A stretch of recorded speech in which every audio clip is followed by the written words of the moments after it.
How will make films ప్రేక్షకుల్ని థియేటర్కి ఎలా తీసు ఈ రోజు కూడా ఈ ఎనర్జీ నాకు అదే.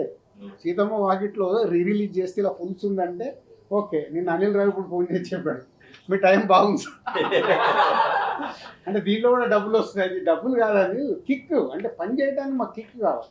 కిక్ ఎక్కడికి వెళ్ళి వస్తాయి. బాగుంది.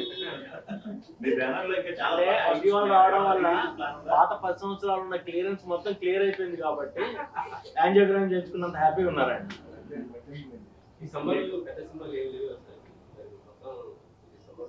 ఎందుకు లేవా ప్రతి వారం 2 సినిమాలు మళ్ళీ అదే పెద్దవి ఉన్నాయా చిన్నవి ఉన్నాయి కదా, ఆడే సినిమాలు ఏమున్నాయి చూసాం. ప్రేక్షకులకు ఏం నచ్చుతుందో మనకు తెలియదు కదా. సరే, గద్దర్ అవార్డ్స్ ఎప్పుడు ఇప్పిస్తున్నారు? ఎఫ్డిసి సపరేట్ గా మాట్లాడు. ఎఫ్డిసి సపరేట్ గా మాట్లాడు. ఇప్పుడు ఓన్లీ దిల్ రాజు ప్రొడ్యూసర్ గా మాట్లాడు. సార్, అయితే పైరసీ మీద మనకి గేమ్ చేంజెస్ కావచ్చు, కంటెంట్ కావచ్చు, ఇంత ఎఫెక్ట్ అయ్యాయి. ఎవరిని అడిగినా కలుస్తాం అంటున్నారు. టాలీవుడ్ ఆల్మోస్ట్ ప్రొడ్యూసర్స్ ఎవరు ఒక మీటింగ్ కనీసం పెట్టుకోలేదండి సార్, ఇంత ఎఫెక్ట్ అవుతున్నప్పుడు. అది ప్రొడ్యూసర్స్ అందరికి అడగాలి. వాళ్ళు అడిగాను సార్, నేను బలీవాస్ గారు కలుస్తాం ఏదో అంటారు అంతే. అరవింద్ గారు కూడా ఆ రోజు అదే చెప్పారు. ఇక్కడ ప్రాబ్లం అదే, ఆ వారం రిలీజ్ అయిన వాళ్ళకే నొప్పి, తర్వాత పెద్ద పట్టించుకోరు.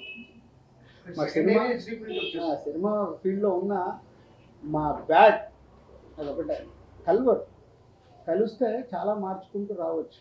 కలవటానికి ఏంటంటే ఎవ్రీ ఫ్రైడే వాళ్ళ పెయిన్, ఆ ఫ్రైడే సాటర్డే సండే అయిపోగానే మళ్ళీ మండే నుంచి కొత్త షూటింగ్ ఏంటి, కొత్త సినిమా ఏంటి, దాంట్లో పడిపోతారు.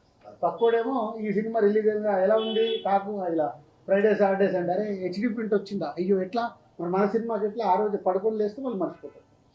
ఇప్పుడు దానికి ఒక ఉద్యమం కావాలంటే అందరు ఆ పెయిన్ అర్థం చేసుకొని ఇప్పుడు అండర్ ప్రొడక్షన్ ఉన్న ప్రొడ్యూసర్లు అందరూ స్పీడప్ అవ్వాలి. స్పీడప్ అయ్యి మార్చుకోవడానికి ఏం చేయాలి.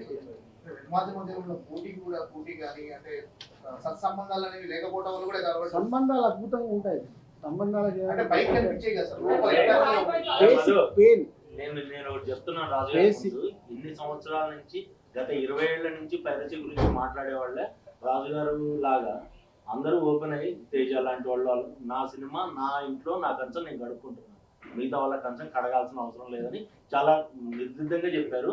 దయచేసి ఈ పైరసీల గురించి మనం ప్రొడ్యూసర్ని క్వశ్చన్ అడగడం మానేయాలని నా విజ్ఞప్తి. సో డెఫినెట్గా అంటే క్వశ్చన్ వచ్చింది కాబట్టి ఒక్క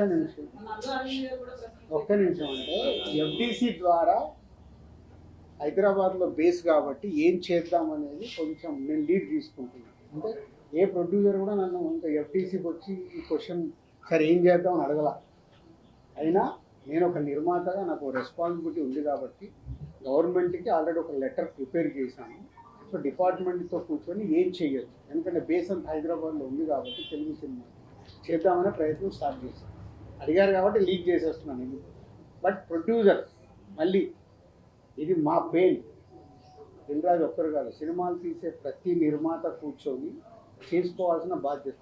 ఒక సినిమాకు డ్యామేజ్ అవుతే డబ్బు పోయేది ఓన్లీ ప్రొడ్యూసర్వే. ఆ ప్రొడ్యూసర్స్ ఎందుకు చేరుకోవట్లేదు అర్థం కావట్లేదు. హీరోకి ఎఫెక్ట్ అవ్వదు, డైరెక్టర్కి ఎఫెక్ట్ అవ్వదు. సినిమా రిలీజ్ అయ్యాక వాళ్ళ రెమ్యునరేషన్లకు ఎఫెక్ట్ అవ్వదు, నెక్స్ట్ సినిమాలకు వెళ్ళిపోతారు. డ్యామేజ్ జరుగుతుంది ఓన్లీ ప్రొడ్యూసర్. కానీ ఆ ప్రొడ్యూసర్లు ఎందుకు మేలుకోరు అర్థం కాదు. వాళ్ళు కదా, వాళ్ళ డబ్బు కదా, వచ్చి కూర్చొని ఏం చేద్దాం. అండర్ ప్రొడక్షన్ ఉన్న ప్రతి ఒక్కళ్ళు రియలైజ్ అవ్వాలిగా. గేమ్ చేంజర్కి హెచ్డి ప్రింట్ వచ్చింది, తండేల్కి హెచ్డి ప్రింట్ వచ్చింది, రేపు మీ సినిమాలకు రాదా. కాబట్టి అండర్ ప్రొడక్షన్ ఉన్న ప్రొడ్యూసర్స్, సినిమాలు మొదలు పెడదాం అనుకున్న ప్రొడ్యూసర్లు వచ్చి కూర్చొని దానికి ఒక రూట్ వేసుకోవాలి. లేకుంటే రేపు కుండకి అలాగో చిల్లులు పడ్డాయి, ఆ చిల్లులకి వెళ్ళి రేపు వాళ్ళకు అది ఎఫెక్టే. ఎఫ్డిసికి వెళ్ళి ఆల్రెడీ లీడ్ చేసాము.